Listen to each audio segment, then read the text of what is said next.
Hello friends, welcome back to my channel Earth Mom Dehradun. मैं हूं ज्योति और वेलकम है आप सभी का मेरे चैनल में नए हैं तो चैनल को सब्सक्राइब ज़रूर करें। वीडियो पसंद आई तो लाइक ज़रूर करें एंड यस आज कमेंट ज़रूर करिएगा।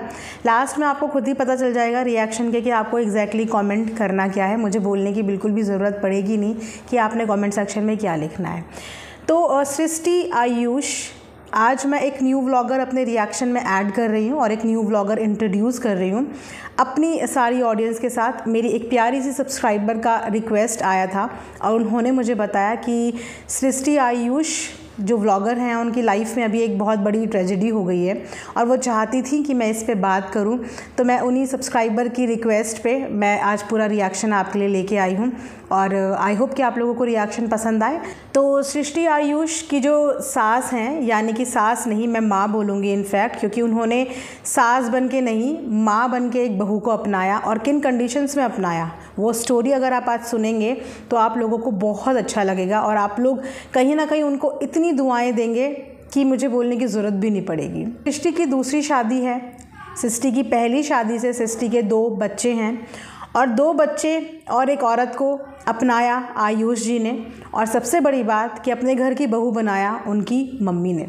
बहू नहीं बेटी बोलेंगे। हालांकि बहुत बार व्लॉग में सृष्टि को क्रिटिसाइज़ ज़रूर किया जाता था, लेकिन उनके व्लॉग की जो जान थी और उनके व्लॉग की जो शान थी वो थी उनकी खुद की सास यानी कि माँ। तो वो अब इस दुनिया में नहीं रही है, जिसकी वजह से सृष्टि बहुत ज़्यादा तकलीफ़ में है, बहुत ज़्यादा इमोशनल टूट चुकी हैं।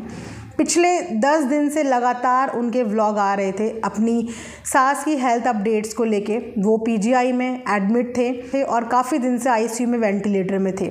फिर भी इस उम्मीद में कि बोलते हैं ना, हमारे अंदर इंडियंस के अंदर एक चीज़ होती है इमोशंस। हमें सब कुछ समझ में आता है, सब कुछ पता होता है, लेकिन हमारे इमोशंस हमेशा हमारे ऊपर हावी हो जाते हैं और हम अपनों को जाता हुआ कभी देखना ही नहीं चाहते। वही उनके साथ हुआ।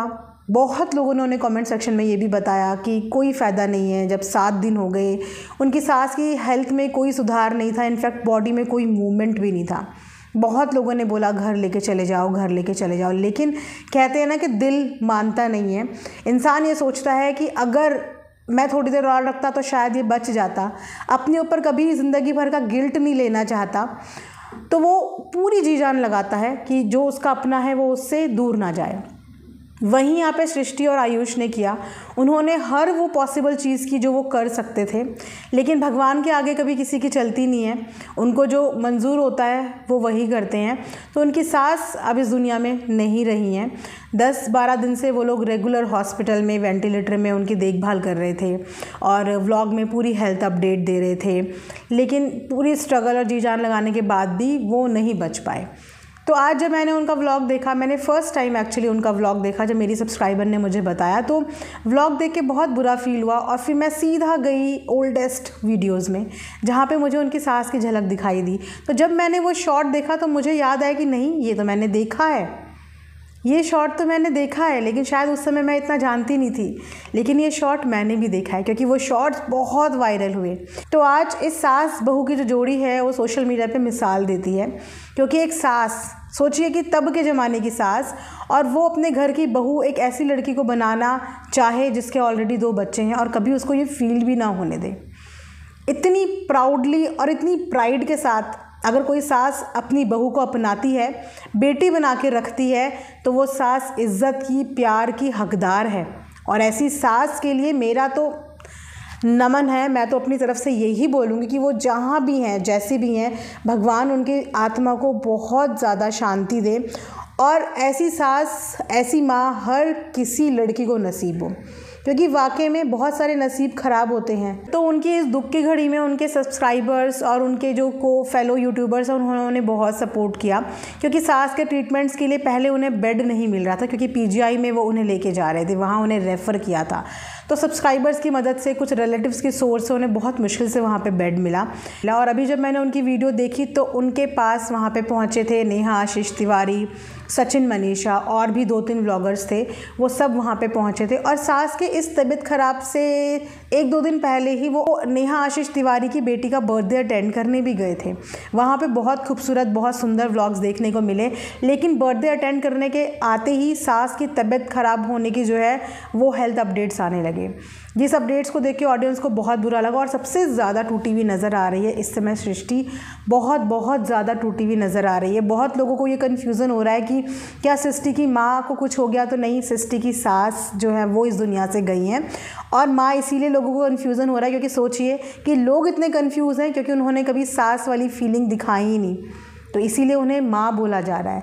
बहुत ज़्यादा रो रही थी, अपने आप को बिल्कुल संभाल नहीं पा रही थी। उनका बोलना यही था कि ये घर मेरी सास से ही था, मेरी माँ से ही था, और अब वो इस घर में नहीं है तो मैं इस घर में क्या करूँगी। आप समझ रहे हो कि क्या कनेक्शन उसका, कितना गहरा कनेक्शन उसका अपनी सास के साथ था, कि वो ये सोच रही कि मेरी सास नहीं है तो मैं अब इस घर में क्या करूँगी, मेरा क्या होगा। जितने भी सृष्टि आयुष को देखते हैं, आई एम श्योर कि उनको भी वो व्लॉग्स देख के बहुत ज़्यादा बुरा लग रहा होगा। तो बस मैं यही बोलूँगी कि अपनी तरफ से हिम्मत बनाइए, वो जहाँ हैं आपको वहाँ से आशीर्वाद देंगी। और आप लोग भी कमेंट सेक्शन में ज़रूर ओम शांति लिखिएगा। जो इस दुनिया से चला जाता है उसकी आत्मा की शांति के लिए ज़रूर एक बार प्रार्थना, प्रेयर कर लेनी चाहिए अगर हमें पता चले। अगर कोई चीज़ हमें नहीं पता चली तो जाने अनजाने चीज़ें होती हैं, लेकिन अगर हमारी आंखों के सामने कोई चीज़ आ जाए और कोई चीज़ हमें पता चल जाए तो ज़रूर हमें उनकी आत्मा की शांति के लिए प्रार्थना करनी चाहिए। तो ये था आज का एक रिएक्शन, नहीं बोलूँगी, एक अपडेट कि ये है ट्रेजेडी जो है वो सृष्टि आयुष की ज़िंदगी में हो गई है। उनकी सास अब इस दुनिया में नहीं रही। प्रॉब्लम थी, उनको हेल्थ प्रॉब्लम हो गई थी, सोडियम उनकी बॉडी में बिल्कुल लो हो गया था, और सोडियम लो होने की वजह से उनकी बॉडी में बहुत सारी प्रॉब्लम्स क्रिएट हो रही थी। पिछले 10-12 दिन से वो वेंटिलेटर में थी। उन्होंने अपने तरफ से जी जान लगाई, उन्हें बचाने की हर मुमकिन कोशिश करी, लेकिन भगवान के आगे किसी का बस नहीं चलता।